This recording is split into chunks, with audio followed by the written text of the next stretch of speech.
بسم اللہ الرحمن الرحیم اعوذ باللہ من الشیطان الرجیم بسم اللہ الرحمن الرحیم وقال علیہ السلام ان الامور اذا اشتبہت، جب کسی کام میں اچھے برے کی پہچان نہ رہے، اعتبر آخرها باولها، تو آغاز کو دیکھ کر انجام کو پہچان لینا چاہیے۔ فرماتے ہیں ان الامور اذا اشتبہت، اشتبہت اشتباہ ہونا، ملتبس ہونا، یعنی کوئی چیز واضح نہ ہونا، کلیئر نہ ہونا۔ فرماتے ہیں اگر کوئی مسئلہ، کوئی امر، کوئی بھی ایسی چیز ہو کہ جو آپ کے لیے واضح اور کلیئر نہ ہو کہ اس کا انجام پتہ نہیں کیا ہوگا، یہ ٹھیک ہے، یہ غلط ہے، تو فرماتے ہیں اوتبرا کہتے ہیں اختبرا، یعنی اس کو چیک کیا جائے گا، اس کو دیکھ سکتے ہیں، آپ اندازہ لگا سکتے ہیں کس سے؟ اس کے آخر کا، اس کے اول سے۔ کیا مطلب؟ یعنی امیر المومنین علیہ السلام ارشاد یہ فرما رہے ہیں کہ جب آپ کو کسی بھی چیز کے بارے میں کلیئر نہ ہو کہ اس کا انجام کیا ہوگا، تو فرماتے ہیں اس کا آغاز دیکھ لو، اس کی ابتدا دیکھ لو۔ ابتدا کیسی ہے؟ اگر ابتدا ٹھیک ہے تو آپ انتہا کا اندازہ بھی اس سے لگائیں، اور اگر آغاز ٹھیک نہیں ہے تو اس کا انجام کا اندازہ بھی وہیں سے لگائیں۔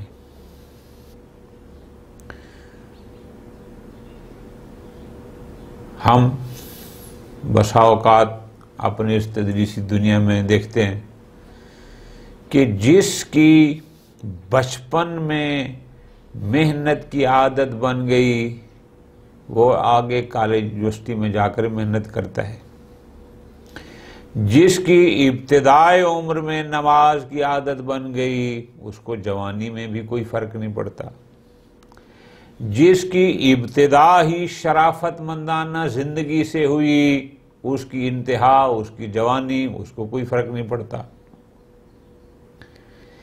جس کا کاروبار صدق نیت، حلال خوری، دیانتداری سے شروع ہوگا، انشاءاللہ اس کا آگے انتہا آخر تک ایسا رہے گا۔ اور جو پہلے دن سے ہی بنیاد بے ایمانی پر رکھے، پہلے دن ہی اپنے آفس میں آیا، سیٹ سنبھالی اور پہلے دن سے یہ سوچ رہا ہے یہاں سے پیسہ کیسے کمانا ہے، تو بس اندازہ لگا لیں کہ جوں جوں وقت گزرتا جائے گا اس نے آخر میں کرنا کیا ہے۔ امیر المومنین کا اشارہ در حقیقت یہاں سے ہے کہ کسی بھی کام کی ابتدا اس کی انتہا کا پتہ دیتی ہے، اور فرمایا ان الامور اذا اشتبہت، جب تمہارے لیے امور مشتبہ ہو جائیں، اچھا ہے یا برا، صحیح ہے یا غلط، جو بھی ہے، فرماتے ہیں اس کے آخر کا اندازہ اس کی ابتدا سے کر لیں کہ اس کی ابتدا کیسی ہو رہی ہے۔ اگر ابتدا اچھی ہوگی، درست ہوگی، تو انشاءاللہ اس کی انتہا بھی ٹھیک ہوگی، اور اگر ابتدا سے ہی دو نمبریاں شروع ہو گئیں تو پھر انتہا تک وہی رہیں۔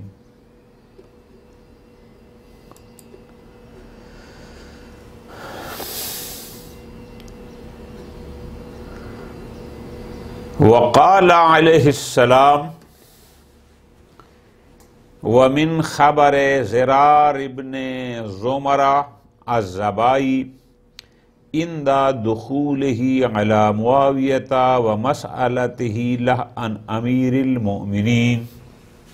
اب اس عبارت کا ترجمہ کرنے سے پہلے اس کا آپ کو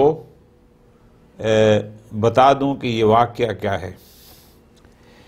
امیر المومنین علی ابن ابی طالب علیہ السلام کا ایک صحابی ہے جس کا نام ہے زرار بن زامورہ الزبائی۔ وہ آتے ہیں حاکم شام کے دربار میں۔ اب اس کو بلایا جاتا، چونکہ وہ یہ کام بھی کرتا تھا، جو مولا کے خاص لوگ تھے ان کو کبھی بلواتا تھا اور کہتا، اپنے بندے کہتا کہ تم میری تعریف کرو، اور پھر ان کو کہتا کہ تم اپنے امام کی تعریف کرو۔ یہ ایسا تاریخ میں ہے، بہرحال وہ کرتا رہتا تھا۔ جیسا بھی ہوا، یہ زرار بن زمرہ زبائی اس حاکم شام کے معاویہ بن ابی سفیان کے دربار میں اس میں پہنچ گیا۔ اب جہاں پہنچتا ہے تو اس کو ابن ابی الحدید معتزلی، یہ شیعہ نہیں ہے، معتزلی فرقے تعلق ہے، اور اس نے بھی نہج البلاغہ پر ایک بہت بڑی شرح لکھی ہے، اس نے اس کو پوری تفصیل اور سند کے ساتھ ذکر کیا ہے۔ بہرحال چونکہ ہمارا وہ موضوع نہیں ہے۔ اس شخص نے کہا جناب زرار بن زمرہ کو، اور اس کے جو الفاظ ہیں وہ یہ ہے کہ یا زرار صف لی علی، کہ زرار تو علی کا ماننے والا ہے، اس کا چاہنے والا ہے، تو میرے سامنے علی کی صفات کو بیان کر، ان کی جو بھی کرنا ہے۔ اب اس نے کہا کہ جناب مجھے معاف کر دیں، چھوڑ دیں، اس کو رہنے دیں، لیکن اس نے کہا نہیں، آپ کو ہر حال میں یہ بیان کرنا ہوگا۔ خوب جناب زرار جیسے میں نے بتایا کہ صاحب تنقیح کے مطابق علماء فرماتے ہیں کہ یہ بہت ہی خالص اصحاب میں سے تھا، اور گفتگو بھی بڑی اچھی کرتا تھا، اور ویسے بھی شاید کسی بڑے قبیلے کا تھا۔ اس نے اس کو مجبور کیا کہ نہیں، آپ بیان کریں۔ قال، اب یہ واقعہ پہلے پڑھ لیتے ہیں پھر ہم اصل موضوع پہ آتے ہیں، چونکہ یہاں پر سید رضی رحمۃ اللہ علیہ نے فقط وہی حصہ ذکر کیا ہے جو امیر المومنین نے بیان فرمایا، چونکہ مقصد تھا فراہمی نے امیر کو بیان کرنے کا۔ تھوڑا سا ابتدا میں اس نے بتایا کہ زرار نے یہ کہا، اور بعد میں امام کا فرمان ہے، ہم اس کو پڑھتے ہیں، لیکن یہ واقعہ پورا آپ سن لیں۔ خوب، اس نے کہا زرار میرے سامنے تو علی کی اوصاف کو بیان کر۔ زرار نے پہلے کہا زرار نے کہ جناب آپ چھوڑ دیں، اس کو رہنے دیں، اس نے کہا نہیں، تو ہر حال میں اس کو کر۔ قال، جناب زرار نے کہا اما اذ لا بد من وصفہ، ہم عربی چھوڑتے ہیں، فقط متن آپ کو ترجمہ بتاتے ہیں اس کا، کہ چلو آپ مجبور کرتے ہیں اور ضروری ہے کہ میں علی کی صفات کو بیان کروں۔ اب دیکھنا ہے کہ جناب زرار بن زامورہ مخالف علی کے دربار میں اس مخالف کے سامنے امیر المومنین علیہ السلام کی صفات کو کس انداز میں بیان کر رہا ہے۔ اب ذرا غور کرو، لطف آئے گا۔ کیا فرماتے ہیں؟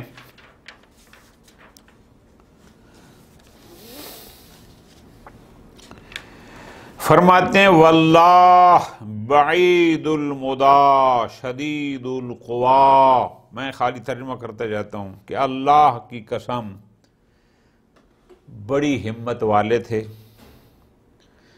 شدید القوا مضبوط اعصاب کے مالک تھے، جب بات کرتے تھے تو قاطعیت کے ساتھ، یعنی ہر شخص کو بات سمجھ آتی تھی، اور ویسے قاطعیت دو ٹوک جس کو ہم کہتے ہیں،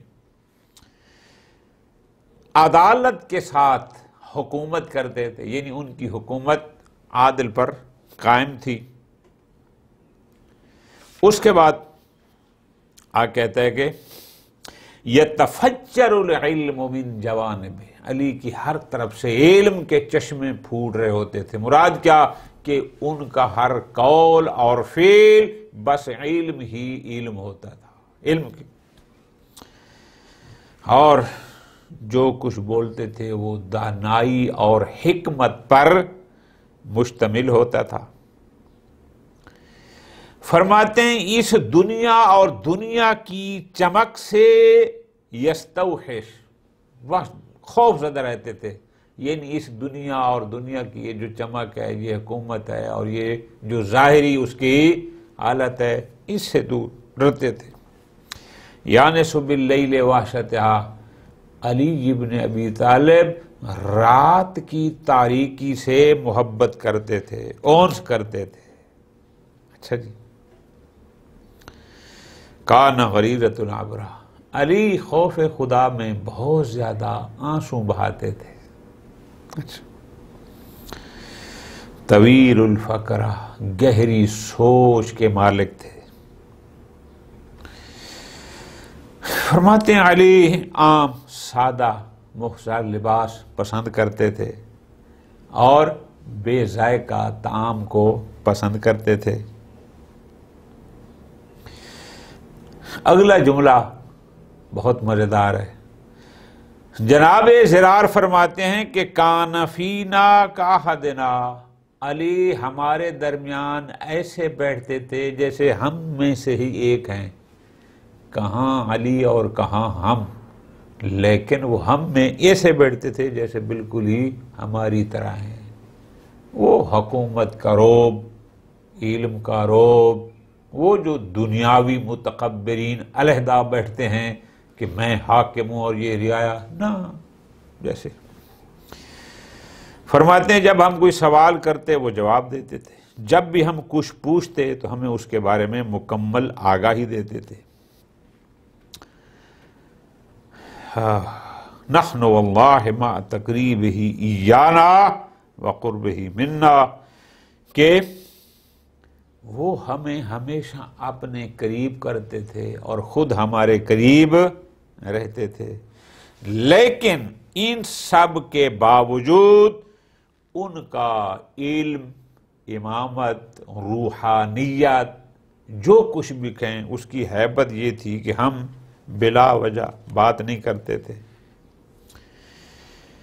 امیر المومنین یعظم اہل الدین، دیندار بندوں کی تعظیم، یعنی ان کی قدر کرتے تھے، دیندار لوگوں کو، اہل دین کو عزت دیتے تھے۔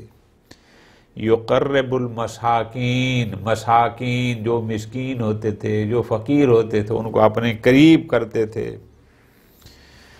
لا یطمع القوی فی باطلہ ولا یبعث الضعیف من عدلہ، یعنی کوئی شخص دنیاوی طاقتور یہ خیال نہیں کرتا تھا کہ علی کسی غلط بات پر اس کا ساتھ دیں گے، اور نہ ہی کوئی کمزور شخص علی کی عدالت سے نا امید ہوتا تھا کہ شاید علی عدالت نہ کرے، نہ، ایسا نہیں تھا۔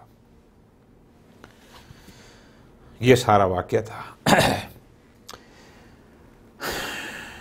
آگے کہتے ہیں وَأَشْهَدُ لَقَدْ رَأَيْتُهُ فِي بَعْضِ مَوَاقِفِهِ، اب یہاں سے جو نہج بلاغہ میں لکھا ہوا ہے، اب میں وہ آپ کو پڑھ کے سناتا ہوں کہ زرار بن زمرہ ضبائی جب معاویہ کے دربار میں آئے اور اس نے امیر المومنین کے بارے میں سوال کیا، اب یہ سارا واقعہ میں نے آپ کو سنا دیا۔ وقال، اب یہاں سے نہج بلاغہ میں لکھا ہوا ہے، فرماتے ہیں قال، جناب زرار کہتے ہیں فَأَشْهَدُ، میں اس بات کی گواہی دیتا ہوں۔ بات کو سمجھنا ہے تب آپ کو اس کے پڑھنے کا اور سننے کا لطف آئے گا کہ دربار دشمن علی کا ہے، دشمن علی سامنے بیٹھتا ہے اور محب علی، علی کے فضائل کو اسی کے دربار میں اس کے سامنے بیان کر رہا ہے۔ اب ایسا تو نہیں تھا کہ مشام کہ وہ اکیلا تنہا بیٹھا ہو، ظاہر وہاں دربار ہوتا تھا، وہ تو دنیاوی لوگ تھے، وہاں دنیا ہوگی، اب اس کے سامنے جناب زرار بیان کر رہا ہے۔ فَأَشْهَدُ، میں اس بات کی گواہی دیتا ہوں، لَقَدْ رَأَيْتُهُ فِي بَعْضِ مَوَاقِفِهِ، میں نے خود علی کو بعض موقعوں پر دیکھا۔ لَقَدْ رَأَيْتُهُ، میں نے علی کو دیکھا، فی بعض مواقع ہی، بعض موقعوں پر، قد ارخ اللیل سدولہ، یہ سدول عربی میں جمع ہے سدیل کی۔ زمانہ قدیم میں جب لوگ اونٹوں پر سفر کرتے تو اونٹوں کے اوپر ایک کچاوا ہوتا تھا، تو اس پر جو خواتین سوار ہوتی تھی پھر اوپر پردے لگا دیتے کہ نظر نہ آئیں، تو یہ اس بارے میں ہے۔ فرماتے ہیں لقد ارخص لیل سدولہ، لیل رات، کہ رات اپنے پردے پھیلا چکی تھی۔ مراد کیا ہے یہاں پر؟ مرادی ترجمہ یہ ہے کہ رات اپنے دامن ظلمت کو پھیلا چکی تھی، یعنی مراد کیا کہ پوری رات کا اندھیرا چھا چکا تھا۔ ٹھیک ہو گیا۔ وَهُوَ قَائِمٌ فِي مِحْرَابِهِ، اور علی ابن ابی طالب محراب عبادت میں کھڑے ہوئے ہیں، قابض علی لحیتہ، قابض پکڑا، لحیہ داڑھی کو، قابض علی لحیتہ، ریش مبارک کو ہاتھوں میں پکڑے ہوئے ہیں، یتململ تململ السلیم، یا تململ کہتے ہیں کہ جب کوئی بندہ بیمار ہو اور شدت بیماری سے وہ تڑپ رہا ہو، سکون میں نہ ہو، اضطراب میں ہو، اس کو کہتے ہیں سلیم۔ ویسے سلامتی سے ہے لیکن اصل میں سلیم کا معنی ہوتا ہے کہ جس کو سانپ نے ڈسا ہو یا فلاں، تو پھر یہ فعل لینے کے لیے اس کو سلیم کہتے ہیں۔ فرماتے ہیں یتململ، اور وہ تڑپ رہے تھے، تململ السلیم، مار گزیدہ کی طرح تپڑنا، یعنی جس بندے کو سانپ نے ڈس لیا ہو تو جیسے وہ تڑپ رہا ہوتا ہے ایسے تڑپ رہے ہوتے تھے۔ وَيَبْقِي بُقَاءَ الْحَزِينِ، حزین کہتے ہیں غم رسیدہ جس کو حزن ہو، غم بہت دیکھے ہوں۔ فرماتے ہیں ایک غم رسیدہ کی طرح رو رہے ہیں۔ وَيَقُولُ، اور ہم نے دیکھا کہ علی علیہ السلام یہ بیان فرما رہے ہیں۔ اب ٹھیک ہوگی بات، کیا فرما رہے ہیں ذرا غور کرنا۔ فرماتے ہیں یا دنیا، یا دنیا، اے دنیا، اے دنیا، الیک انی، الیک انی، الیک کا معنی ہے ابعدی انی، تو مجھ سے دور ہو جا، الیک تو دور ہو جا، انی مجھ سے دور ہو جا۔ ابھی تعرضت ام الی تشوقت لا حانا ہینک، کیا میرے سامنے اپنے کو لاتی ہے؟ ابھی، کیا میرے سامنے؟ تعرضت اپنے کو لاتی ہے، ام علی تشوقت، یا میری دلدادہ اور فریفتہ بن کر آئی ہے۔ فرماتے ہیں لا حانا ہینو کے، تیرا وہ وقت نہ آئے، لا حانا ہینو کے، حان کہتے ہیں وقت کو، یعنی تیرا وہ وقت نہ آئے، یعنی مراد کیا کہ تو مجھے فریب دے سکے۔ ہیہات، ہیہات بمانا باؤدا کے ہوتا ہے، یعنی کیا؟ دور ہو جا۔ غری غیری لا حاجت لی فیک، غری غیری، جا کسی اور کو جل دے، غر ہوتا ہے غرر سے دھوکہ دینا، جا میرے غیر کو، یعنی میرے علاوہ کسی اور کو دھوکہ دے۔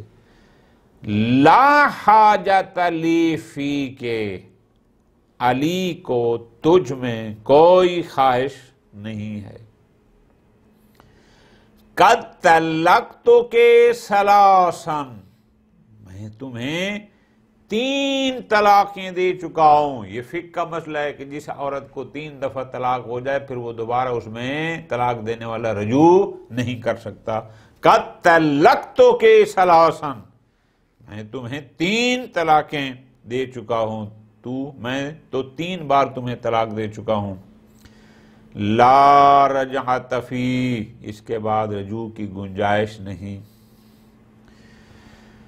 فعیشک کثیر، عیش زندگی، کثیر کم تھوڑی، فعیشک کثیر تیری زندگی تھوڑی، وخطرک یسیر اور تیری اہمیت بہت ہی کم، تھوڑی، یسیر معنی خاطر اہمیت، عملوں کے حقیر، تیری آرزو ذلیل اور پست، حمارت عمل حمزے کے ساتھ یعنی خواہش، تیری خواہش کرنا پست، آہ من قلت الذات، آہ یعنی انسان جب دل کی گہرائی سے کسی چیز پر افسوس کرتے کہتے آہ، آگے فرماتے ہیں من قلت الذات وطول الطریق وبعد السفر وعظیم المورد، من قلت الذات، زاد راہ تھوڑا، وطول الطریق، راستہ طویل، وبعد السفر، سفر دور دراز، وعظیم المورد اور منزل سخت۔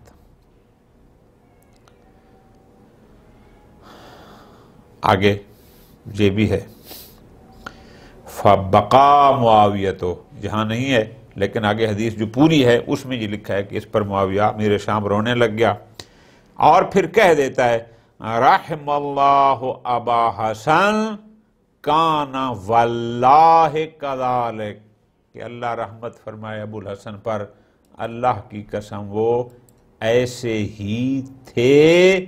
اور آگے کیا کہتا ہے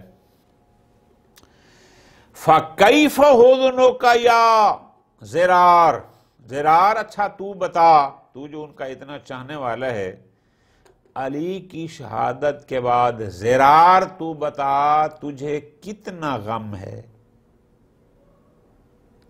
فَكَيْفَ حُزْنُكَ عَلَيْهِ یا زرار،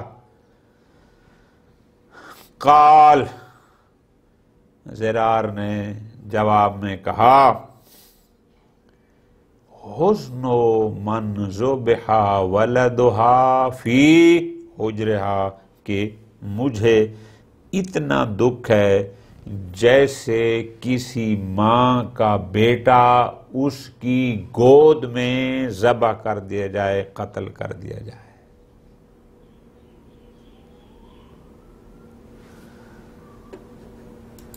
اب اس میں کچھ نقاط ہیں جو امیر المومنین نے ارشاد فرمائے۔ ایک بات تو ہو گئی کلی، ایک بات تو سمجھ میں آ گئی کہ امیر المومنین کو اس دنیا سے، اس دنیا کے جاہ و جلال سے، اس دنیا کے حسن سے کوئی دلچسپی نہیں تھی، اس سے کوئی فرق نہیں پڑتا تھا۔ اور جب محراب عبادت میں فرما رہے ہیں کہ الیک انی، تو مجھ سے دور ہو جا، بعید ہو جا، اس کا مطلب کیا ہے؟ علی کو اس میں کوئی دلچسپی ہی نہیں ہے، کوئی رغبت ہی نہیں ہے۔ یہ ظاہری ٹھاٹ باٹ، یہ ظاہری حکومتیں، یہ ساری مال و دنیا، جو کچھ یہ ظاہری اموال مادی دنیا ہے، علی کو اس میں کچھ لینا دینا نہیں ہے، کوئی اس کو پسند نہیں ہے۔ اس لیے کہ فرماتے ہیں تیری زندگی تھوڑی ہے، یعنی تیری عمر، جو مدت عمر ہے یہ بہت ہی کم ہے، چند سال، 10 20 30 50 60 70 سال، ختم۔ خاطروں کے یسیر، یعنی تیری قیمت وہ بھی بہت گھٹ ہے، کچھ بھی نہیں، اور تیری خواہشات رکھنا حقیر، پست۔ یعنی جو لوگ بڑے عزائم کے مالک ہوتے ہیں، جن کے ارادے بہت بلند ہوتے ہیں، یا بالفاظ دیگر جو الہی لوگ ہوتے ہیں، وہ اس دنیا کی خواہش نہیں رکھتے۔ ان کے لیے یہ دنیا کی خواہش رکھنا پست کام ہے۔ یہ گھٹیا لوگ ہیں کہ جو اس دنیا کے جاہ و جلال کی خواہش رکھتے ہیں۔ علی کو ان چیزوں کی خواہش نہیں ہے۔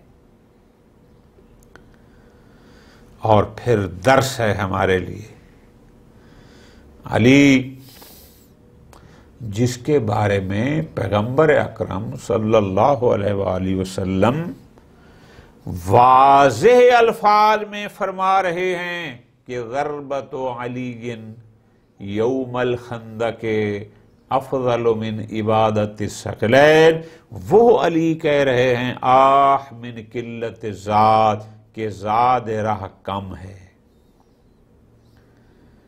یعنی اس منزل پر کہ جس کی ایک ضربت عبادت ثقلین سے افضل ہے، وہ محراب عبادت میں فرما رہے ہیں کہ آہ من قلت ذات۔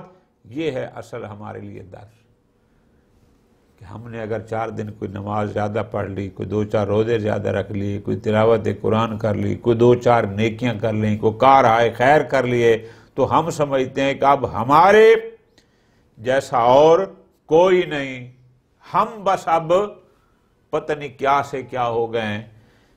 جس کی ایک ضربت عبادت ثقلین سے افضل ہو، وہ فرما رہا ہے من قلت الزاد و بعد السفر۔ اور ہم 4 پیسے خرچ کر کے کسی نیک کام پر کہتے ہیں کہ جناب اب ہم جنت ہمارے نام کیا رجسٹرڈ ہوئی ہو گئی ہے، بس اب ہم مالک ہو گئے ہیں۔ یہ جو فرامین ہیں امیر المومنین، یہ فقط پڑھنے کے نہیں ہیں، تھوڑا سا ان کو اپنی زندگیوں کے ساتھ اپنے ساتھ ملانا بھی ہے۔